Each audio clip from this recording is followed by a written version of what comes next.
Salut tout le monde, aujourd'hui on se retrouve pour une dernière vidéo sur Twig. Donc cette fois c'est en fait pour gérer vos ressources dans vos vues avec le composant Asset. Donc le but c'est quoi?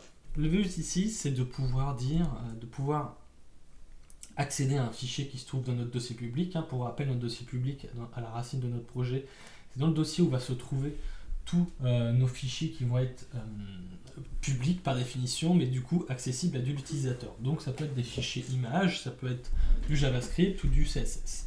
Donc ici ce qu'on va faire, c'est qu'on va mettre simplement un fichier CSS. Donc je vais créer un fichier CSS dans le dossier, par exemple. Je vais créer un dossier, on va mettre CSS. Et je vais mettre par exemple style.css.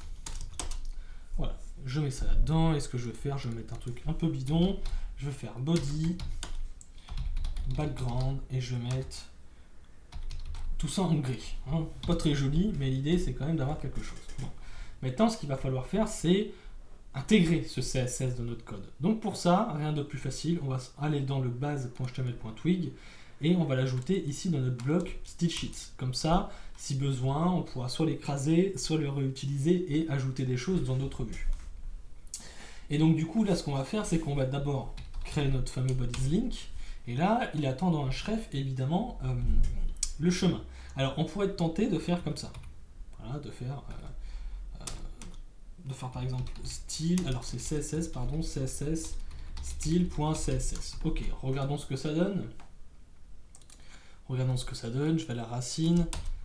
Ok, c'est en gris. Si je vais sur un article, c'est plus en gris. Pourquoi c'est plus en gris? C'est très simple, on va regarder la console.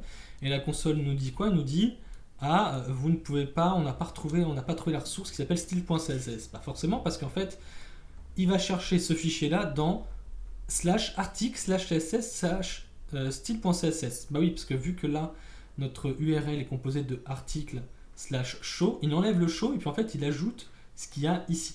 Donc là, ce qu'on va faire, c'est qu'on va mettre un slash devant. Ok, on met un slash devant. Là, effectivement, ça règle notre problème. Sauf que c'est pas très joli. Et si demain, on veut aller un petit peu plus loin et gérer le versionnement de nos fichiers, ce qu'on va plutôt utiliser, c'est la fonction asset de Symfony. Et donc, une fonction twig, par définition. Donc là, asset. Et là, je vais dire, c'est donc toujours le dossier CSS, style.css. Donc voilà, on y va. Donc là, ok, ça marche très bien, pas de problème, on est bon. Alors pour revenir sur Asset, quel va être son avantage? Alors son avantage, il est simple, c'est-à-dire que il va gérer pour vous. Imaginons que notre site, on le met sur l'adresse qui s'appelle toto.com. Ok, là il n'y a pas de problème, c'est-à-dire qu'on n'est pas obligé d'utiliser Asset, il n'y a pas de souci, on fait comme on a vu, c'est-à-dire qu'on met un slash devant et on met slash par exemple css style.css. Ok. Mais qu'est-ce qui se passe si on met notre site dans un sous-dossier? Par exemple, imaginez c'est toto.com mon blog. Et donc moi je mets mon site à l'intérieur de ce sous-dossier. Donc vous pouvez y accéder, c'est bien toto.com mon blog. Et du coup, je ne peux pas gérer mes ressources externes parce qu'il ne sera pas capable de trouver quel est le chemin par défaut de notre projet. Le chemin par défaut, c'est toto.com mon blog. Et ça, il ne sera pas capable de le trouver. C'est pour ça qu'avec Asset, il va le gérer pour nous, ça. On n'aura plus à gérer cette problématique-là. Donc ça, c'est très intéressant. Voilà, j'espère que ça vous a aidé.